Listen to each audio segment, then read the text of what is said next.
अस्सलाम वालेकुम एवरीवन, मेरा नाम शुमाइज़ा इकबाल है और मैं एक क्लिनिकल साइकोलॉजिस्ट हूँ। उम्मीद है आप सब लोग खैरियत से होंगे। आज की वीडियो का टॉपिक है टेंशन हेडेक, मतलब कि सर में दर्द जो कि टेंशन की वजह से होती है। हम उसके बारे में बात करेंगे कि वो किस तरह की होती है और क्या वजूहात हो सकती हैं, वो कितनी किस्म की हो सकती है और हम उससे किस तरह से डील कर सकते हैं। सालों से देखा ये जा रहा है कि सर का दर्द एक मुअम्मा सा बनता जा रहा है, बच्चों में, बड़ों में, इवन के बूढ़ों में। सब में सर का दर्द जब शुरू होता है तो वो कई दिन तक चलता है, जिसका मतलब ये होता है कि वो आपकी टेंशन की वजह से आपके सर में दर्द शुरू हुआ है। मेडिसिन्स खाते हैं, 2 से 3 घंटे आराम आता है, उसके बाद दोबारा शुरू हो जाता है। अगर आपके सर में भी इस तरह का दर्द हो तो इसका मतलब है आप किसी ना किसी स्ट्रेस में थे जिसको आपने ज़्यादा फील किया और वो आपके सर में दर्द शुरू हो गई है। समटाइम्स ऐसा होता है, हम रोज़मर्रा के स्ट्रेस में से गुजर रहे होते हैं लेकिन हम उसको सीरियस नहीं ले रहे होते। फिर हमारे ब्रेन में या हमारी बॉडी में ऐसी सेंसिटिविटी आ जाती है जिसकी वजह से हम थोड़े से छोटे स्ट्रेस को भी फील करते हैं और हमारे सर में दर्द शुरू हो जाता है और ये हमारे रूटीन की आम हैबिट सी बन जाती है कि हमारे सर में दर्द है। 5 दिन, 10 दिन, इवन के 15-15 दिन तक सर का दर्द ये चलता रहता है। अब हम ये देखते हैं कि ये टेंशन की वजह से जो सर में दर्द होता है वो किस तरह का होता है। जो टेंशन की वजह से सर में दर्द होगा वो आपके माथे से शुरू होकर पीछे की तरफ जाएगा। जैसे आप हेयर बैंड बालों में लगता है वो सर के ऊपर लगता है, बिल्कुल इसी तरह से अगर माथे पे हेयर बैंड लगाएं तो ये एक बैंड की तरह से दर्द चल रहा होता है, आगे से पीछे की तरफ दर्द चल रहा होता है। इसके साथ साथ थोड़े ही देर के बाद ये कंधों में आपकी स्टिफनेस आना शुरू हो जाएगी, बैक में आपकी स्टिफनेस आना शुरू हो जाएगी और ये दर्द आहिस्ता आहिस्ता बढ़ता जाएगा। लेकिन क्या होगा कि मुसलसल दर्द होगा, ये ख़त्म नहीं हो रहा। मेडिसिन का असर 1 घंटा 2 घंटा रहेगा लेकिन उसके बाद वो असर दोबारा ख़त्म हो जाएगा, आपको दोबारा मेडिसिन खाने की ज़रूरत पेश आएगी। जो टेंशन हेडेक होता है वो 2 तरह का होता है, एक एपिसोडिक टेंशन हेडेक होता है और एक क्रॉनिक होता है।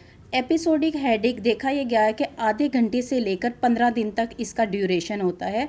मतलब कि कभी कभी शुरू होगा टेंशन की वजह से, एकदम से आपने स्ट्रेस लिया, उसके बाद आपके सर में दर्द शुरू हो गया और वो कभी तो उसका ड्यूरेशन आधा घंटा होगा, कभी 3 से 4 दिन होगा, ज़्यादा से ज़्यादा उसका 15 दिन तक ड्यूरेशन होता है और वो अपना टाइम ख़त्म करके फिर ही ख़त्म होता है। अगर आप रोज़ाना के स्ट्रेस से गुज़र रहे हैं तो इस पर मेरी कंप्लीट एक वीडियो मौजूद है, आप उसको देख सकते हैं कि स्ट्रेस किस तरह का होता है, हम रोज़ाना के दबाव से कैसे बच सकते हैं। यहाँ अगर आपकी बॉडी में सेंसिटिविटी आ चुकी है तो आपकी जो रोज़ाना का स्ट्रेस होगा वो आपके हेडेक में चला जाएगा। तो शुरू में इनिशियल स्टेज इसकी एपिसोडिक हेडेक होती है। सेकंड जो क्रोनिक हेडेक है वो कंटिन्यूअस चलता है और वो 1 महीने तक चल सकता है। अब लोग ये कहेंगे कि अच्छा ये हमारे सर में दर्द होता है लेकिन आधे सर में भी दर्द होता है, उसे माइग्रेन का दर्द कहते हैं। उसकी सिम्टम्स इससे थोड़ी सी अलग होती हैं। जैसा कि अगर आपको माइग्रेन हो रहा है तो उसमें स्ट्रेस लेवल थोड़ा सा हाई हो, अगर आपने बहुत ज़्यादा एकदम से स्ट्रेस ले लिया तो भी माइग्रेन का इशू आ जाता है। लेकिन माइग्रेन में आपकी जो सर का दर्द एंड हो रहा होता है ना, वो वॉमिट से हो रहा होता है। इस पर मज़ीद भी तफसील मौजूद है लेकिन उस कंप्लीट वीडियो इसमें मैं बाद में बनाऊंगी। कौन कौन सी सिचुएशंस ऐसी आ रही होती हैं कि आपके सर में दर्द है और आपको एमरजेंसी की ज़रूरत है कि आपने उसको एमरजेंसी बेसिस पर डॉक्टर को दिखाना है। अगर आपके सर में अचानक से दर्द हुआ है और साथ ही टेम्परेचर हो गया है, इस सूरत में फ़ौरी तौर पर आप डॉक्टर के पास जाएं और उनको अपनी कंडीशन बताएं। अगर आप की अलर्टनेस नहीं है, आपको पता नहीं लग रहा कि अच्छा मैं एकदम से जैसे कहते हैं चक्कर आ जाना, उसकी सूरत में भी आपको डॉक्टर के पास ज़रूर जाना चाहिए। और अगर आपको धुंधला नज़र आने लग गया है एकदम से, ये इस तरह का हेडेक है जिसमें आपको एक फ़ौरी तौर पर इमरजेंसी सिचुएशन में डॉक्टर के पास जाना चाहिए और डॉक्टर से मेडिकेशन लेनी चाहिए।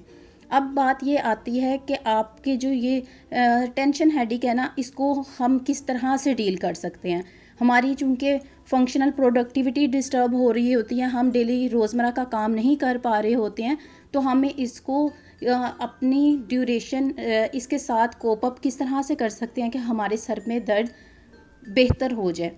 नंबर 1, आप डीप ब्रीदिंग की एक्सरसाइज डेली बेसिस पे करना शुरू कर दें, क्योंकि डीप ब्रीदिंग की एक्सरसाइज एक ऐसी एक्सरसाइज है जिसमें आपके बॉडी में ऑक्सीजन लेवल को सिर्फ मिकदार में पहुंचाता है और उसके बाद आपकी बॉडी में एक तनासुब बरकरार रखने में मदद देता है। डीप ब्रीदिंग की एक्सरसाइज आपके लिए और भी बहुत से मायनों में बेहतर है। आपने डीप ब्रीदिंग की एक्सरसाइज डेली बेसिस पे करें, सेकंड, आप आधे से पौना घंटा अपनी कोई ना कोई एक्टिविटी या एक्सरसाइज इस तरह की करें ताकि आपकी जो है वो रूटीन का हिस्सा बन जाए। स्ट्रेसेस में देखा गया है कि एक्सरसाइज बहुत अहम रोल अदा करती है। अगर आप डेली बेसिस पर एक्सरसाइज कर रहे हैं और आपको स्ट्रेस भी आ रहा है तो आपकी एक्सरसाइज की वजह से आपकी भी बॉडी उस स्ट्रेस को उस तरह से डील नहीं करती है।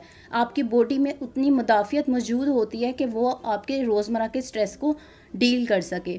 थर्ड नंबर पर जो आप यूज़ कर सकते हैं वो योगा एक्सरसाइजेज़ भी हैं और मेडिटेशन एक्सरसाइजेज़ भी हैं। मेडिटेशन की मैं हर अपनी तकरीबन वीडियो में आपको बताती हूँ कि मेडिटेशन आपकी रोज़मर्रा की बुनियाद पर भी ज़रूरी है। अगर आपको हेडेक नहीं भी है तो आप उसको रोज़मर्रा की बुनियाद पर करने की कोशिश करें, अपने रूटीन का हिस्सा बनाएं, क्योंकि ये एक हेल्दी लाइफस्टाइल का हिस्सा होना चाहिए।